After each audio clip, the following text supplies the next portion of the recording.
del camerino. Lloraba ella cuando fuiste tú el que se fue de puta mientras ella soñaba contigo. Te avisé cuando en el bolo le escupiste al técnico de sonido. Me cansé de avisarte tantas veces, en ese instante dejaste de ser mi amigo. Bueno, kaixo Bea, kaixo Mireia. Kaixo. Abesti hau jarri dugu, ez dakit ezagutzen duzuen abesti hau, edo kasuari buruz ezagutzen duzuen zerbait. Bueno, zerbait entzun dugu, ez da, oraintze bertan, gauza berritzaile bat da, ez da, konplizitate hori eta gizonen arteko konplizitatea haustearen bide hori zabaldu egin da gizonen artean, hasi que, horri buruz hitz egingo dugu. Nik egia esateko ez nuen ezagutzen kanta, baina, iruditzen zait nolabait, importantea, ez? Posizionatzea matxismoaren kontra, gizonek ere jarrera aktiboa hartzea, eta ikusten dutenean zeozer bidezkoa ez dana beraien Ardura, edo? Beraien ardura, eta beraien kiden gandik ikusten dutenean zeozer gustatzen ez aiena mostea, ez? Ajaxek dela tipoa, botatzen dioanen tipoa, 60 testagintza ditu inguru, eta, kantatzen duena Fernando Costa ditzen da, eta, hitz egin du berarekin jotzen zuen batzuetan, abesti pare bat dituela uste dut, eta orain, bota duk abesti hau, eta nire harritzen zait, berak behar esatea berak, eta ez 60 testigantza horiek entzun. Ez hor badago errealitate bat, atzean, ez da, emakumeak salatzen dugunean erasotuak izan garela, ez gaituzte sinesten. Eta emakumeak salatu dute, Ajax tipo honek erasotu dietela, eta ez da egon erantzunik, eta, gizonak esan duenean eta salatu egin duenean, orduan egonda nolabait hori sinesgarritasun hori, emakumeak ez dugun sinesgarritasun hori. Orduan, horregatik, garrantzitsua da, bi partetik errealitate eskutu hori ikustarazteko, emakumeak salatzen dugunean ez digutela sinesten, eta bestetik nola gizonak ere haustu aldutela konplizitate hori, ez da, gizonak badaukatela ardura hori eta egin aldutela, eta Fernando Costak horrela egin du. Nik uste dute orokorrean, ez, indarkeri estrukturala dela, eta hor dago emakumeen sinesgarritasun defizita. Berez, emakumeok daukagun egiten duguna edo esaten duguna, ez da horren sinesgarria. Arlo guztietan, ez? Ikusten dugu oso argi paitegietan eraso sexualak edo genero indarkeria kasuetan daudenean, beti demostratu behar dugu gertatu dela, ez da sinesten. Eta gero gure diskurtzuetan ere, beti demostratu behar dugula asko dakigula. Baina nik uste dut sinesgarritasun hori dagoela orokorra, arlo guztietan, ez? Demostratu behar dugu beti, eta kasu honetan dago gizon bat, egiaztatzeko, esateko, hau gertatu da. Alde batik dago ondo, esateko, gizona posizionatu da, baina lotxagarria edo pentsarazi behar diguna da, zergatik posizionatu behar da gizon bat, beste gizonek entzuteko. Eta sinesteko, guk esaten duguna egia dela, ez da? Nabarmentzen dena hemen, nik uste dut da, Fernandoren ahotsa entzuten gehiago, 60 pertsona eta 60 emakume salaketa egin dutena baino. Berak ere baduka goragailu hori, handia eta jarraitzaile asko, eta orduan hori ere importantea da, ez? Nondik bideratzen duzu zure salaketa hori, eta berak aprobetsatu du hori, eta ondo dago. Que ez dela de honor, porque nik uste dut bidea zabaltzea eta ikustea posible dela konplize ez izatea, pausu handia dela, ezta? Osea, positiboa izatearren, ezta? Sinesgarritasunaren inguruan hori estrukturala dela eta ez bakarrik erasotuak garenean, edo zein gauza egiten dugunean, beti emakumeak gehiago demostratu behar dugu, gehiago lan egin behar dugu, eta hori da, patriarkatuaren eta matxismoaren kutsu hori beti gure motxiletan dagoela, ezta? Baina niri kuriosoa iruditzen zait, kasu hau, esaten dituelako zenbat gauza egin dituen, eta berak ikusi dituela, eta orain arte ez duela zer esan. Osa, orain arte ez du gertatu den hau guztia salatu, edo, bai, helarazi. Bai, nik uste dut, lehen egon gara komentatzen, ez? Ze zaila den maskulinitate hegemoniko horretan eta lagun... anaitasun horreta gizonen arteko anaitasuna apurtzea eta izatea lehenengoa esaten katea mozten dut, ez? Nik lotzen dut asko, sare sozialen bidez zabaltzen diren mezuak eta mutien talde batean nork erabakitzen duen moztea, zeo zer, algienik pentsatzen duena ez dela zabaldu behar, ez? Irudi hau ez dakin norena, ez dugu zabaldu behar, ez dago lakondo, ez?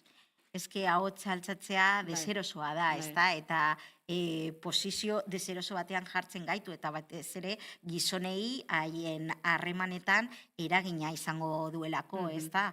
Haien ere, haien sinesgarritasuna ere kolokan jarriko da, beste gizonen artean, justifikatzen dutenen artean, edo esageratuak, edo zoroak gaudenak esaten dutena, edo ez da hainbesterako, edo bera nahi zuen, horrelako justifikazioen aurrean, zuk hori kolokan jartzea, zuretzat ere, zure pertsona eta kolokan jartzea da. Orduan bada, valentia izan behar da hori egiteko, gaur egungo gizartean gizona izan da eta kontzientzia bat izan da, ezta? Orduan hori sustatu behar da, Bai.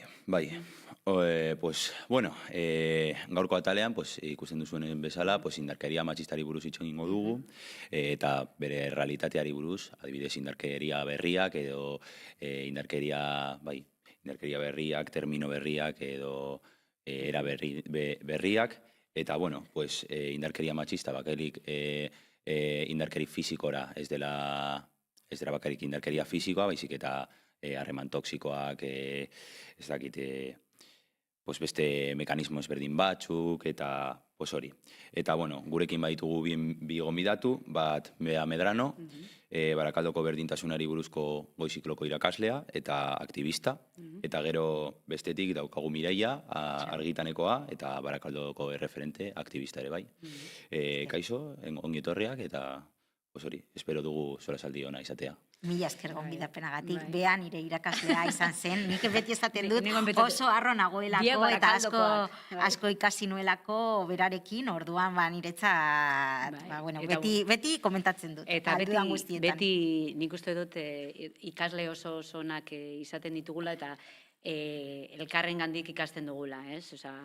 Bakoitzak ematen du bere aportazioa, guk agian akademikotik edo lanildo bat planteatzen dugu edo metodologia bat planteatzen dugu, baina gero ekarpenak oso aberasgarriak dira. Bai, nik beti esaten dut, gauza asko ikasi nituela, ezagutu nituela, eta nik ere pentsatzen du ikasle moduan, eta aktivista moduan ere gure ekarpenak egitea garrantzitsua izan zela momentu hartan, ezte? Ere realitate eskutu bat ikustaraztea edo komentatzea realitatean praktikan nola bizitzen den indarkeria matxista gure ingurunean, gure auzoetan, gure bizitzetan, eta elkarerikatze hori oso polita izan zen, eta nik uste dut horregatik gaur egun gaudela hemen, ezta? Osea, que...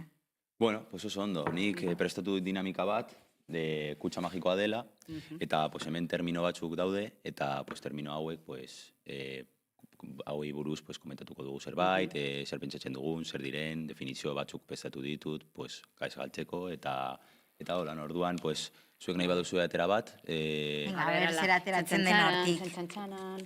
Gero eskejatu, a ber, zer ateratzen dudan hemendik. Eta irakurriko dut. Bai. A ber. ghosting, love bombing, gaslighting, breadcrumbing. Ingelesezko termino hauek.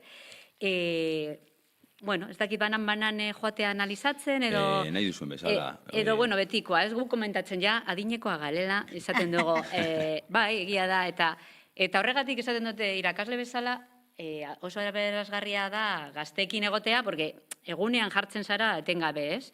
Eta egia da, gero eta gauza gehiago izendatzen direla, eta jartzen zaiela izena identifikatzeko. Osea, da politizatzeko egoera bat edo realitate bat, izena jartzea da politizatzea. Eta, bueno, ingelesez egiteko joera daukagu, baina, bueno, eta, bueno, pues, ez dakit, ghosting, edo zerekin hasten gara. Bueno, zuk komentatu duzu hori sarreratsua egin duzunean, hori indarkeria matxista forma zaharrak, forma berriak, nola izendatzen ditugun gauzak, ez da? Guk, bueno, feminismotik ere nola mito romantikoen inguruan hitz egiten dugunean, identifikatzeko ze motatako indarkeri motak bizitzen ditugula, eta orain, bueno, gazteriaren artean badaude beste forma berri batzuk izendatzeko, baina azkenean gauza bera, ez da? Osea, amodio romantikoaren inguruan dauden mitoak zenolako eragina daukan, batez ere emakumeengan eta indarkeri hori jasotzeko arrisku hori izatea, eta orain gaur egun, bueno, nola gazteen artean termino hauek erabiltzen diren, bueno, indarkeri mota horiek sutilak direnak identifikatzeko. Eta garrantzitsua da izendatzea.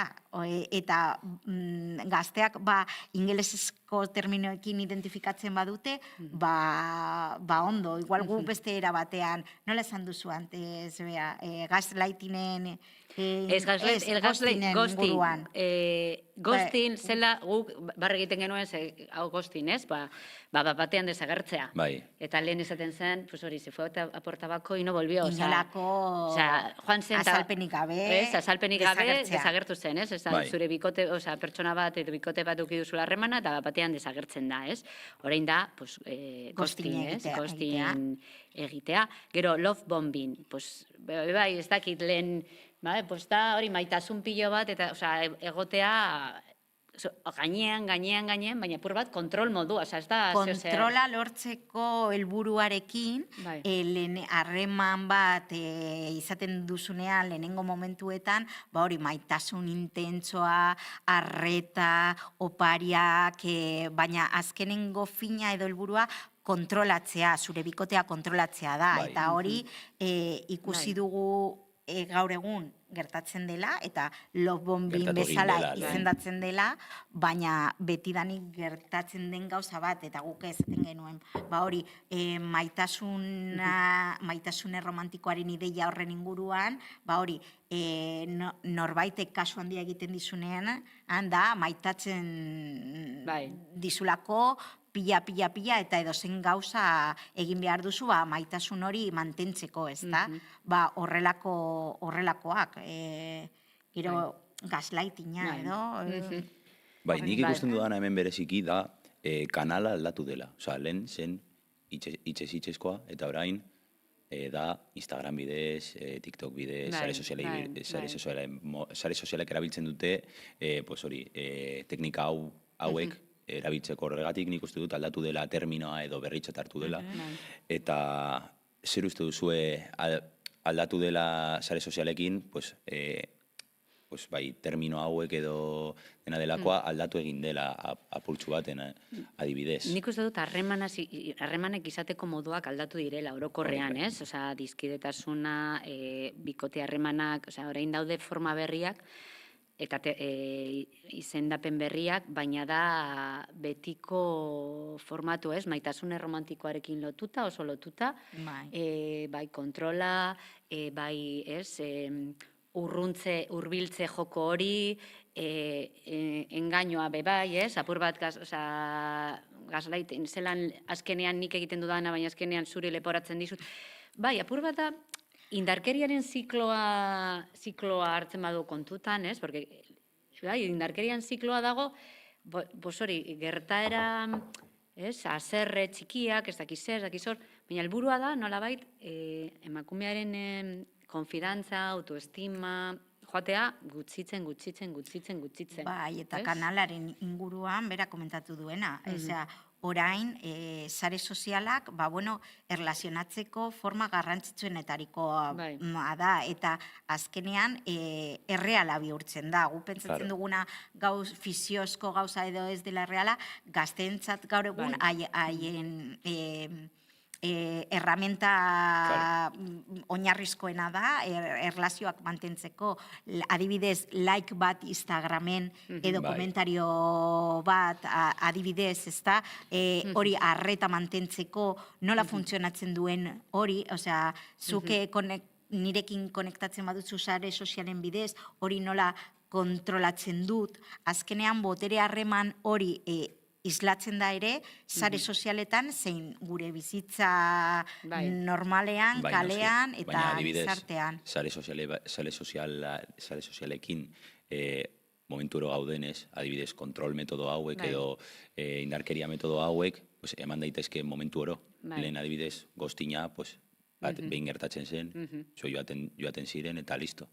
Baina adibidez, love bombing, orain egin dezaket nire txetik, zurekin, etengabe, gero aldatu, gero... Bai, egia da, eta kontrola bera, kontrola, jakin nahi izatean non zauden denbora guztian. Non zaude, deituko dizut, utzi da, konpartitu zure ubikazioa, jakiteko non zauden, da, kontrol bat, telefonoa dela, baina, eta joan gara jaten, normalizatzen hori guztia, ez? Kontrola sartzeko beste herramienta bat, eta gainera oso poderetsua. Gaur egun mobilarekin, sare sozialekin, gauza asko kontrolatu alditugu, eta hau da, kontrolatu alden beste gauza bat, ezta? Emakumeak, haien askatasuna, haien mugimenduak, eta hori nola, botere harreman desekilibratuak dauden botere harreman horiek islatzen diren ere sare sozialen erabilpenarekin. Osea, hori gazten artean oso zabalduta dago eta da haien bizitzaren beste arlo bat, hain garrantzitsua, kalea, lanea, familia bezalakoa. Bai, guzti zadozuekin. Orduan aterako dut beste bat, eta... Bueno, a ber zer ateratzen den, a ber. Ikusiko dut, a ber, epa... Aktivismoa. Bueno, biak aktivista zarete. Hemen, aktivista nagusia. Aktivista nagusia. Zer da aktivismoa? Zer da aktivismoa? Moztu digut. Baitugu ditut bi definizio, bat edatuta eta beste bat raekoa. Eta raekoa deitu dit arreta delako, euskaraz esango dizkizuet, hemen dago, Espainiako Real Akademiak esaten duen arabera, aktivismoa, proselitismo eta izaera publikoko gizarte ekintza da, maiz legitimoki eratutako agintari baten aurka. Hori da, RAEk ematen duen definizioa aktivismoari buruz. Eta gero, nik nabarmendu ditut beste bi, direla aktivismoa edo militantzia bizitza publikoko ekintza lerro baterako dedikazioa intentsiboa da, eta aktivismoa gizarte egoera batean aldaketa bat lortzeko aukausaren defentsa da. Hobeto, RAE utziko dugu. Bai. Oso komplexua eta ez dugu maite. Ez dugu oso ondo ulertu. Ez dugu maite. Baina, deitu dit, guztiz ezberdinak direla, definizioak eta islatu nahi duena edo azaldu nahi duena. Agian interesgarriagoa da komentatzea zer den guretzat aktivismoa, guk nola burutzen dugun aktivismoa. Azkenean definizioak, definizioak dira, baina gero bakoitzak berez erabatean edo bestean aurrera eramaten du bakoitzak bere aktivismoa, bai modu individualean, modu kolektiboan, ez da? Orduan bi parte horiek igual ikusten ditut horrela zer den aktivismoa. Adibidez, hori injustizia bat ikusten duzunean sortzen den haserre hori bideratzea ekintza batera. Bai. Eta ekintza hori helburu batekin. Ba hori, justizia soziala lortzea, indarkeria matxistarik gabeko bizitzeko eskubidea izatea, eskubideak bihurtzea. Osea, eta hori izan daiteke guretzat agian parte garrantzitsuena, ezta? Injustizia bat ikusten duzunean, zerbait egitea horren aurrean, ezta? Eta eraldaketa soziala bultzatzea nolabait, ez? Eta horrek eramaten zaitu parte hartzera, inplikatzera, bai, desberdintasunekin eta injustiziekin lotura daukana, eta ikusten duzunez, bai, hori, zeo zer aldatu behar dela, zuk egin behar duzula, zuk zure ekarpena, nolabait bizitza honetan egin alduzuna, eta, aktivismo, militantzia deitu dena, baina, horren parte hartzea aktiboa. Eta logo badago beste alde bat, nola egiten dugun aktivismoa, ez da, adibidez, gero eso, bakoitzak bere... Aktivismo artearekin Claro, badaude modu asko. Bai, aktivismoa, eta, nik galdetu nahi dizuedana da, zelan ikusten duzuen orain aktivismoa, feminismoaren arloan? Azken urteotan... Feminismoa dauka beti gora berak, ez? Da, pur bat gora beratzua, egon dira piko batzuk oso positiboak, indarpilo bat, ikusten duzenuen kalea jendez beteta, emakumez beteta, talde pilo bat, leku guztietan, ez? Hola, oso indartzu, eta orain, nire ustez, gaude momentu batean, batzutan, beste fase batean, agian hausnarketa taldeak ikusten zelan dauden, horrela, opur bat... A ber, hori igual ere, ez dakit, agian erratuta nago. Patriarkatuaren erasoa eta erresistentziak feminismoaren aurrean handitu egin dira. Orduan hori aktivismoan ere eragina izan du, eta agian, indarrak berriro konpontzea edo estrategia berriro ere aurrera bultzatzea, zaila da, eta hori, erresistentzia horren aurrean ere badaude hori gorabera batzuk, eta arean bagaude, erasoa jasotzen, eta erresistentzia egiten, eta garrantzitsuena da ez desagertzea, ez da, aunque se queden las brasas, baina momentuan... Ez da desagertuko. Bai, egia da, eta gainera nolabait beti da feminismoaren diskurtsoa, nik uste dut zabaldu dela, eta nik goratzen dut gaztea nintzenean, esatea feminista zinela, esan gama, betuk eres, no seke, no sekuanto, leku guztietatik ezin zenuen, holan esan, segun zein lekutan ezin zenuen esan feminista zinela, porque txarto begiratzen zizuten.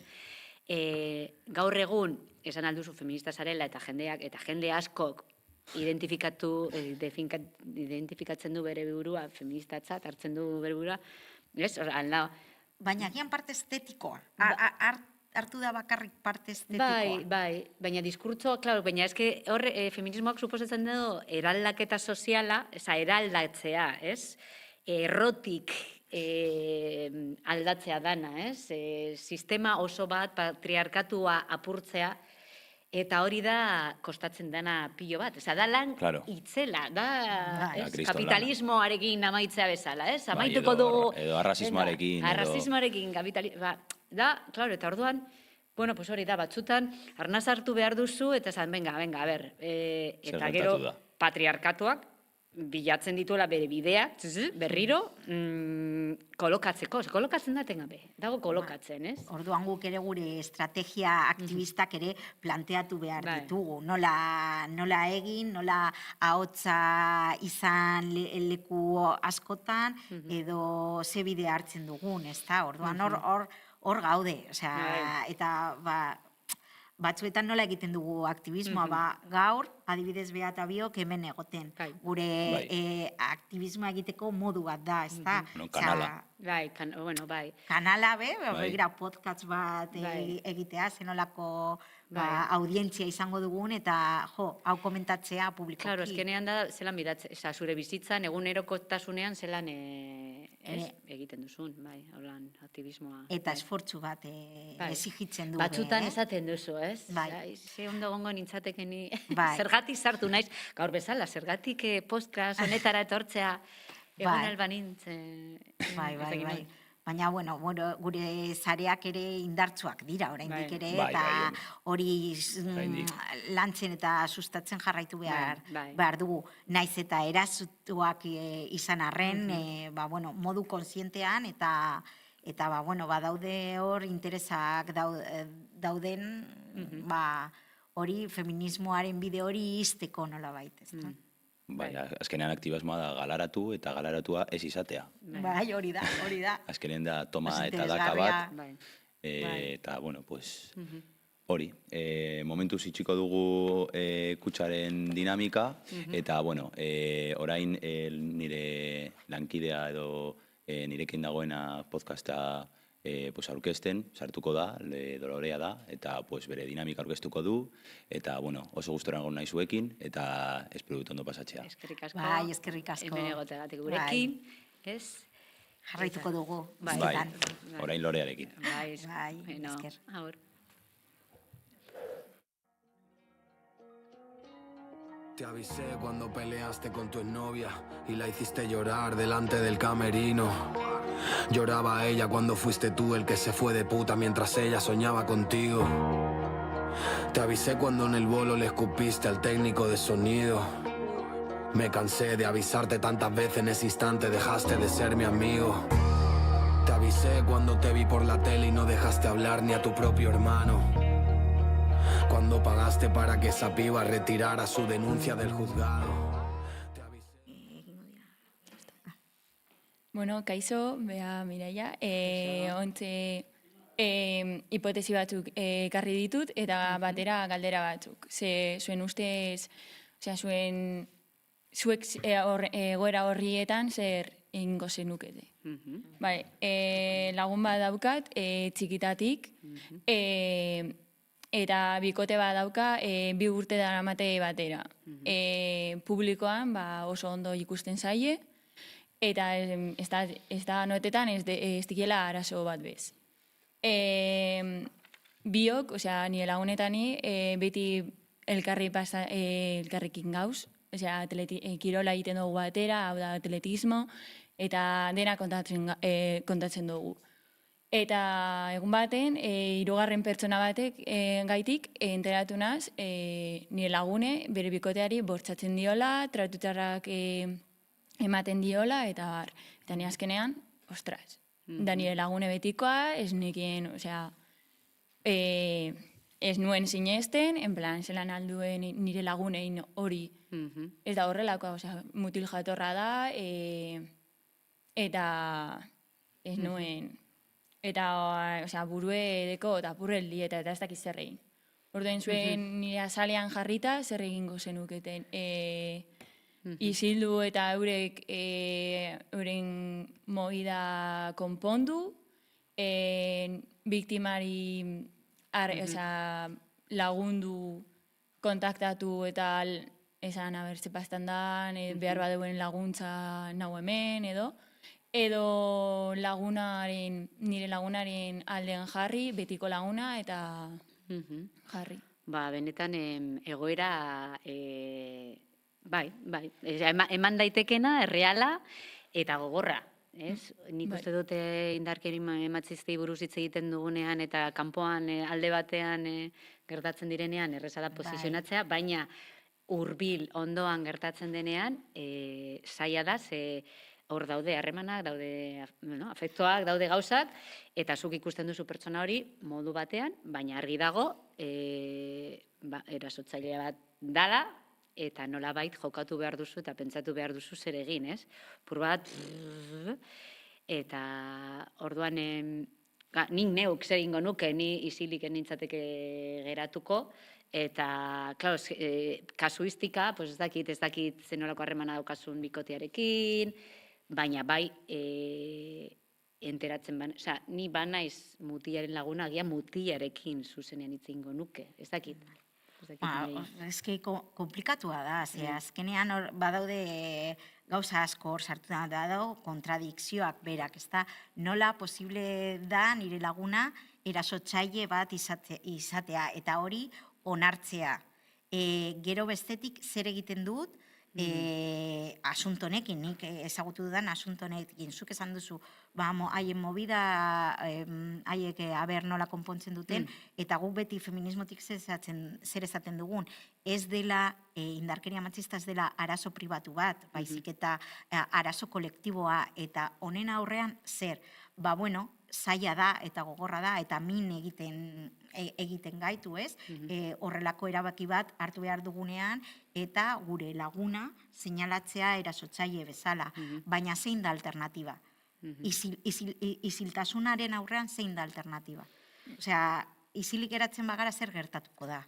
Osea, betiko txenditugula aktitude matxista, indarkeria matxista justifikatzen dugula, eta hori ere gure ardura da. Orduan naiz eta mingarria izan, eta gogorra. Eta gogorra, eta gure ingurune hurbilean sentitzea ez gaudela siguru, eta gure konfinantzazko pertsona erasotzailea dela, matxista dela, eta aktitude matxista dituela onartzea oso gogorra da. Baina lehenengo pausua da. Orduan, bueno... Nik uste dute konplizitate horiek apurtu behar direla, ez? Klau, jarri duzu muturreko kasua, baina, klau, eske hori kasten da hasieratik. Hasieratik pasatzen didatenean argazki bat, emakume batena, ez dakize egoeratan, eta nik ikusten badut hori ez dela pasatu behar, ez da indarkeria dela, nik ez dut zertan... Pues hori mostea, edo fotopoia bat bidaltzea, edo hori mostea, ez que hau ez dago ondo, eta emakumeak horrela ikustea, edo emakumeak horrela tratatzea, hori guk emakumea bezala, eta hori da nik uste dut emakumeok argi ikusten duguna, eta gero ere, gizonen artean ere esatea, ez que hau ez dago ondo, eta ez da pribatua, ze batzutan beharremenetan dago publikoa gertatzen dena eta pribatuan gertatzen dena ematen du eta normalean erasotzaileak izaten dira oso jatorrak, oso pertsona irekiak, daukatela bizitza publikoa oso ona, oso listoak, oso azkarrak, ospeonekoak, daukagu ere iruditegia erasotzailean inguruan, izan behar dela maltsurra, margatua, ez dakize, eske erasotzailea izan daiteke edo nor, zurekin atletismo egiten duena, zurekin kainetan dagoena, zu lagun mina, ez dakiz zer, eta gogorra da, klaro, jakina gogorra dela. Edo zen lekutan dago, alda izen zure neba eta esago. Claro, izan daiteke zure semea, izan daiteke, eta zu egon zara ezitzen eta saiatu zara, eta erduan esan duzu, zelan alde hori nire neba semea. Zelan egin aldu, ez duzu peina gertatzen da, hau ere, hori lehen hitz egin dugunarekin lotuta ere sinesgarritasunarekin, ez da, nola emakume, zuk jarri duzun kasuan emakume hori hori bizitzen ari dela eta hori ezagutaraztea eta hori esatea zenolako zaila den zure ingurunean jakiten duzunean hori kuestionatuta izango dela, eta agian ez dizutela sinetziko, pausu hori ematea oso gogorra da. Orduan, emakume bat pausu hori ematen duenean, laguntza eskaintzea, entzutea, eta hori egotea, nolabait, hori soporte hori izateko. Sinesgarritasun oso ematea, ez? Nik bai sinesten dizut, edo sare horiek, bai, bere ondoan egotea. Ondoan egotea eta sinestea, eta ez zalantzan jartzea, baina zergatik, baina zer... hori, kuestionatua, eta beti guk hori, azkenean, eraso bat jaso duzu, eta, eta zergaiti zijoan kaletik ordu horretan bakarrik, edo zergaiti joan zinen bere pisura borondatez ez bazenuen erasotua izan nahi. Ezke horrelako gauzak entzuten dira gaur egun oraindik ere, orduan kuestionamendu hori. Bai, eta epaitegietan, eta zuk esan duzu moduan gure ingurune hurbilean, orduan asko zailagoa da pausu hori ematea, orduan, baina zaila da eta beste gauza, guk ez daukagu erantzuna galdera guztientzat, osea, beti ere, zuk komentatu duzu, exigentzia horren inguruan, beti ere, feminista bezala, argumentu oso solidoak izan behar ditugu, ezin gara konfunditu, datu zehatzak, beti exigentzia maila osaltua da gure gainean. Edo erantzun zuzenak, ez? Esaten zuen, zer egingo zenuke, edo zein da, eski kasuistika, oza, ez? Eta gainera ez dago erantzun zuzenik ere, guk gure partea edo gure iritzia eman dezakegu, baina, gero agian kolektiboki ere landu dezakegun gaiak dira. Baina diferente iritzia intzutea behona da. Gero beste hipotesi bat, da beste lagun bat, neska, bikote, orain dela gutxi, bikote bat zuen, utzi zion. Eta kontatu zigun, sexu praktikoa egiten dutenean, mutila nahi zuen egin berdina pornoan ikusten duen berdina. Hau da, mutila ikusten zuen beti pornoa edo gehienetan. Eta nahi zuen berdina, pornoana bideoa batean ikusi badu hileti tiratzea, jotzea edo, holan berdina nahi zuen. Eta nire laguna, esan zuen, adibidez, tiratzea uletik ez da atxegon guztetan, eta bere argudioa esan horrela egin behar da, gustura, plazer handia emango dutzu, eta holan. Eta baten esan dutzen ez iteko horrela, eta egin zion apur bat fuerte, eta hori plazerra eman dio mutilari, ez neskari. Eta gero, bera hasi zan, como gimiendo, en plan, berarin plazerra eta maitzeko, ja. Askotan bebe esan dozkun, esaten zeuela baietz, mobidarik ez eukiteko, bronkari ez eukiteko. Gero bai, atzo, konfesatu zigun, berarekin, mutilarekin egon zanean, nudezak bidaltzen ziola,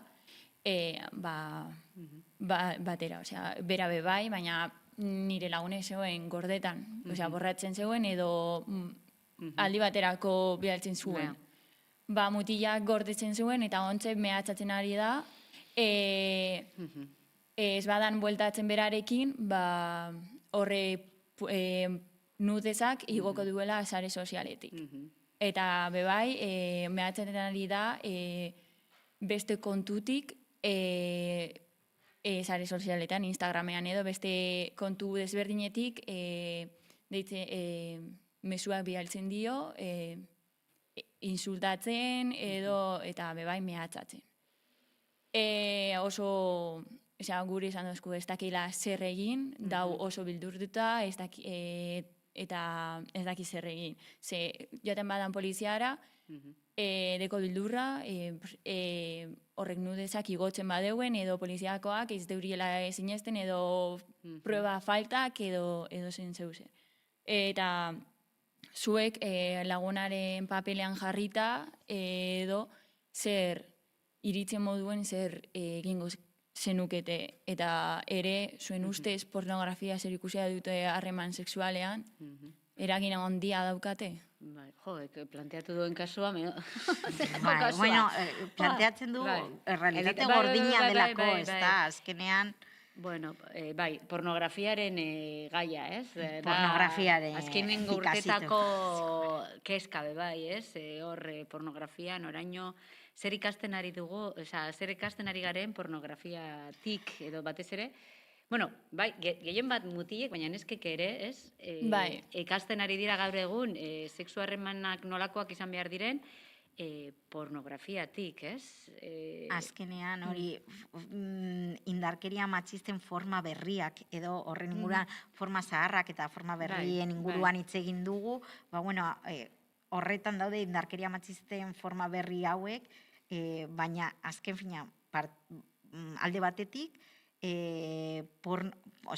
pornoa ezitzen ditu gazteak, ez dagoelako sexu afektibo eziketarik, hori alde batetik. Gabezia handia dago, hori, benetan zenolako harremanak, ez? Harremanak, zaintza, zer den gorputza, ze gustatzen zaidan, zeintzu diren nire desioak, nire nahiak, bai emakumeen aldetik eta bai gizonen aldetik, benetan ze gustatzen, porque pornoa ere exigentzia esaten duzu, emakume eramaten gaitu, praktiko batzuk egitera, emakumeen gustokoak, agian ez direnak, baina jartzen ditu mutiak, holakoa izan behar da, benetan zuri gustatzen, horrelako harremanak izan behar dituzu, benetan estitatzeko? Hor ikusi duzuna, bestela ez zara estitatzen, ez baduzu horrela egiten, ez zaizu gustatzen? Azken finean pornoa eredu espezifiko bat sustatzen du, ez da? Emakumeak sumisak izan behar dira, gizonen desioak bete behar dituzte, gizonak indarkeria erabili behar dute plazerra lortzeko, haiek boterea izan behar dute, orduan azkenean islatzen da gizartean islatu nahi duten eredua edo modeloa, ez da, gizona boterea dauka eta emakumea sumisa da eta gizonen borondatearen menpean egon behar dira. Eta hori da naturala, hori da gustokoa dena emakumeentzat eta gizonentzat ere. Orduan hori nolabait apurtu behar da iruditegi hori, ez da? Baina azkenean da forma zaharren iruditegi bera. Bai, lehen esaten genuen, bueno, sexu harremanak ziren, holakoak izan behar ziren, hortik ezin ziren, zegoen eredu bat, sexu harremanak izateko ugalketarekin lotuta zeuden, seme alabak izateko, modu, ez?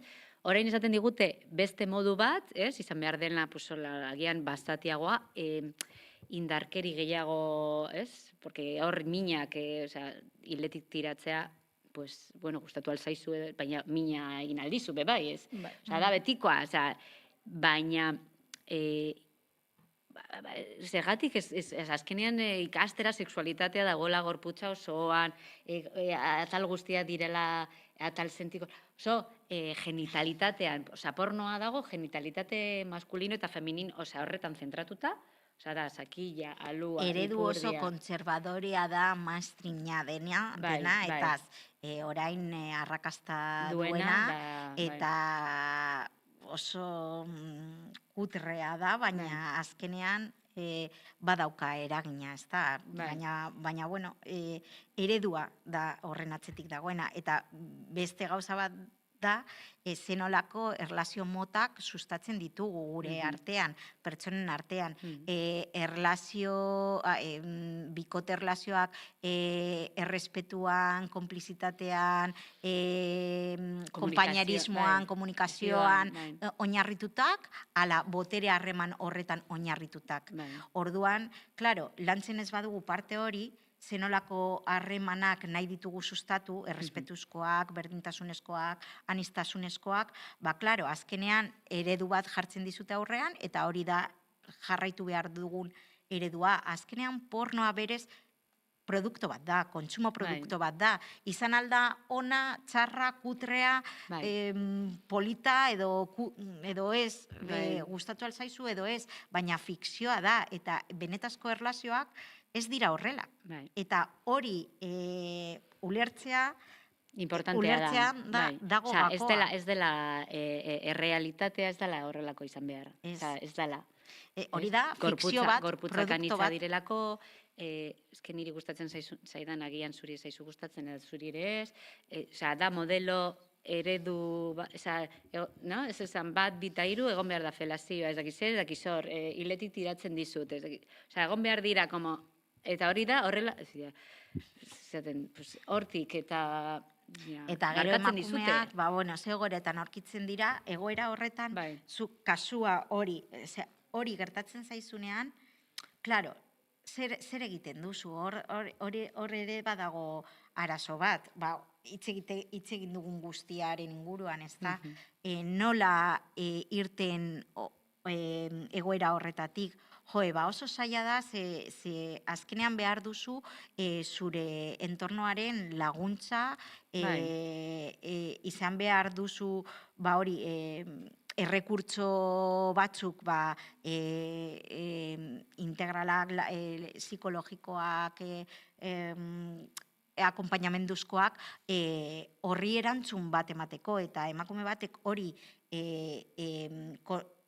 gertatu zaiola kontziente izaten denean, hor ere egon behar da laguntza bat, eta horretan ere bide bat egin behar dugu, ez da?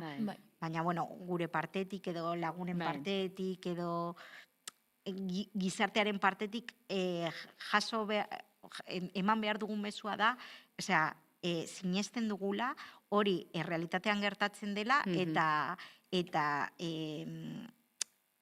zerbait egingo dugula, ez dakit nola... Eta ni lotuko nuke bai kontsentimenduarekin, argi izatea, nik zer nahi dudan, eta zer egin nahi dudan, eta zer gustatzen zaidan, eta hau ez zait gustatzen, eta esatea, batzutan, kontsentimendua ez da,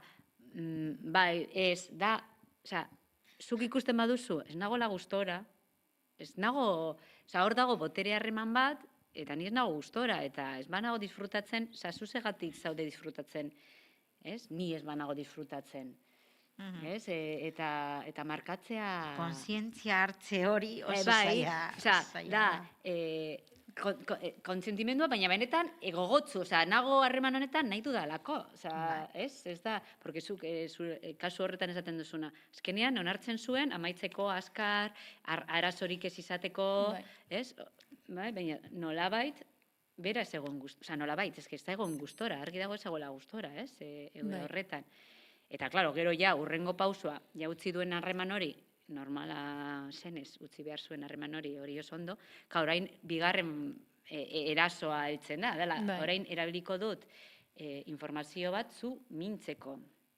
Eta hori da indarkeria, indarkeri... Sexuala, digitala... Bada, hori izendatu behar dana, hori dala indarkeria matxista eta horren aurrean erantzun bat egon behar dela, ez da?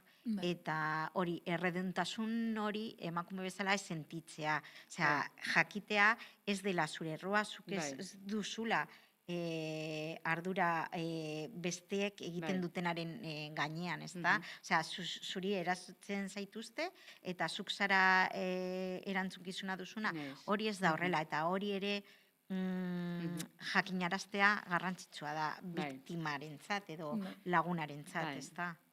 Eta gero salatzea beti dagoela, azkenean da indarkeri digitala, eta salatu aldo, gero prozesua horra izaten da, eta azkenean beti geratuko da, zelako mina egiten den horrekin, mehatzu bizitzea, mehatzu horrekin da egingo, eta hori ere, horregatik esaten dut, zabaltzen direnean irudi batzuk mina egiteko daudenak, eski moztu behar diraz kate horiek. Komplizitate zareak moztea.